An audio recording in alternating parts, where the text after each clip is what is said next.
kembali tidak bosan-bosannya kita mengucapkan syukur alhamdulillah atas kehadiran Allah Subhanahu wa taala yang telah memberikan dasar-dasar Islam, pilar-pilar Islam, pokok-pokok Islam, trilogi Islam, yaitu iman, tauhid, akidah, Islam, syariah, fikih, ihsan, akhlak, tasawuf. Dan juga diberikan oleh Allah Subhanahu wa taala kesehatan dan kesempatan sehingga kita dapat bisa berkumpul, berhadir bersama-sama di rumah Allah ini. Tiada lain, tiada bukan, tidak ada paksaan, ikhlas untuk mendirikan salat Jumat berjamaah. Kemudian salawat serta salam atas keharibaan Nabi besar Muhammad sallallahu alaihi wasallam yang insyaallah dengan banyak-banyak kita bersalawat, Allahumma shalli ala sayyidina Muhammad wa ala ali sayyidina Muhammad, kita akan mendapatkan syafaatnya di hari yaumul akhirat kelak. Ma'asyiral muslimin yang dirahmati Allah, marilah sama-sama khususnya khatib dan umumnya jemaah kita meningkatkan, meninggikan, menaikkan iman dan takwa kita. Karena sebaik-baik ketika akan mau hendak menghadap Allah adalah sebaik-baik ketika kita ada iman dan takwa. Rasulullah sallallahu alaihi wasallam bersabda, "Taraktu fikum amrayn lam tadillu abada in tamassaktum bihima kitaballahi wa sunnata rasulih." Telah aku tinggalkan dua perkara kamu tidak akan sesat selama-lamanya, yaitu Al-Qur'an dan Al-Hadis. Sebagai seorang ilmuwan, jangan juga kita melupakan hadis Rasulullah sallallahu alaihi wasallam, al-ulama warasatul anbiya. Jadi pedoman kita Al-Qur'an, Al-Hadis dan ijma' ulama. Ketika ada sesuatu hal yang tidak ada di Al-Qur'an, boleh kita mengambil di Al-Hadis. Salat Jumat di Al-Qur'an ada, tapi tata caranya di Al-Hadis. Namun ada juga dikala di Al-Qur'an tidak ada, hadis pun tidak ada, maka kita kembali kepada ulama. Seperti narkoba, tidak ada di Al-Qur'an, tidak ada di Al-Hadis, maka di ijma' ulama diistihadkan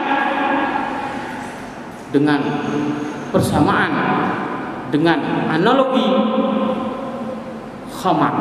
Khamar itu haram, maka yang memabukkan semua itu haram. Otomatis jemaah ulama mengatakan narkoba itu menjadi haram.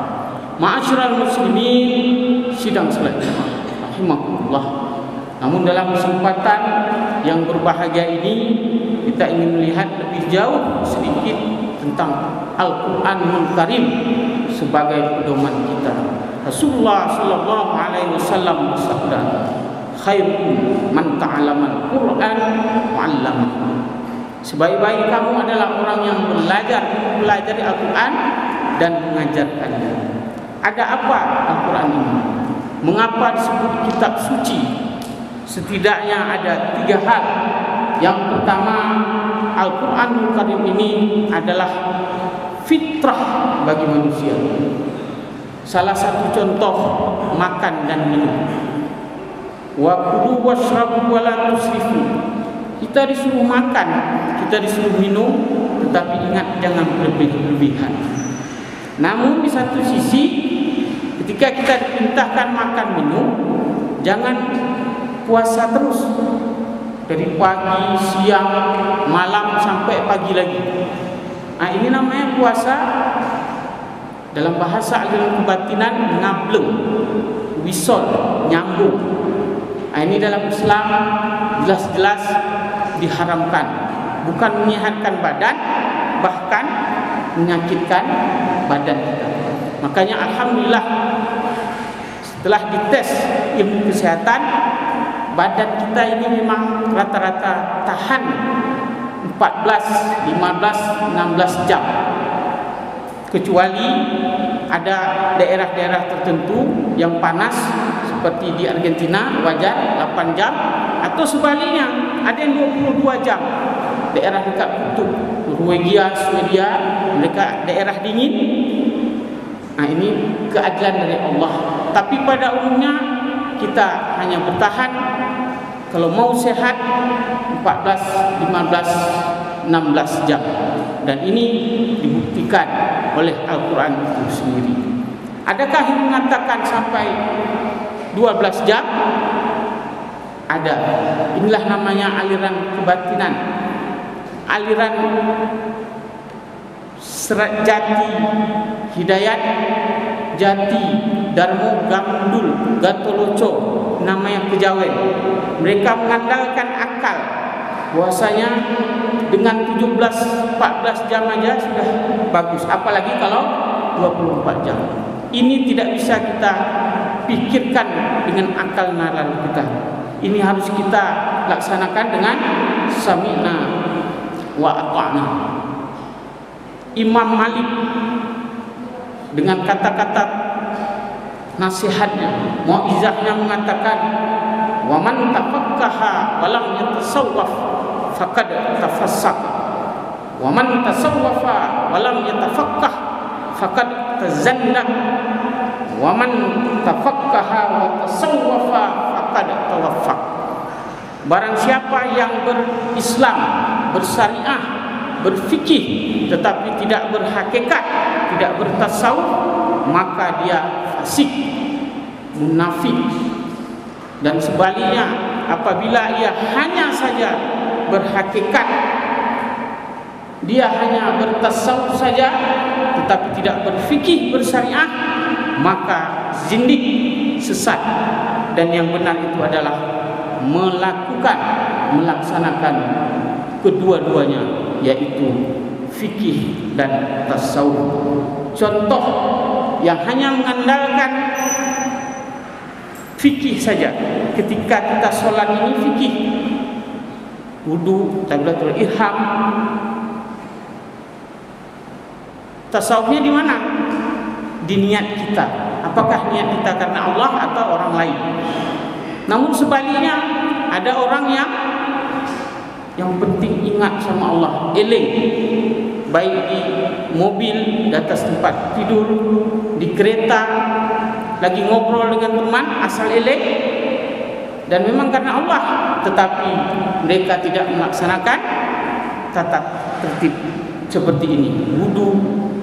Padahal baginda Rasulullah SAW yang sudah jelas-jelas masuk surga tetap melaksanakan sholat, bahkan sampai bengkak-bengkak kakinya. Oleh karena itu, Islam yang benar bagaimana kita melaksanakan fikih dan juga melaksanakan tasawuf. Ma'asyiral muslimin, sidang salat Jumat rahimakumullah. Yang kedua, mengapa Al-Quran menyatakan sebut sebagai kitab suci? Karena Al-Quran adalah yang konsisten, istiqomah, konsekuen, bahwasanya ketika Allah itu ahad, esa, tidak dapat dibagi-bagi, itulah Allah. Tuhan itu tidak ada tiga, tidak ada dua, tetapi Allah Subhanahu wa Ta'ala adalah esa yang tidak ada bandingnya. Dan yang ketiga, Al-Quranul Karim dinyatakan sebagai kitab suci karena tidak ada campur tangan, tidak ada intervensi dari manusia, langsung dari Allah Subhanahu wa Ta'ala. Apakah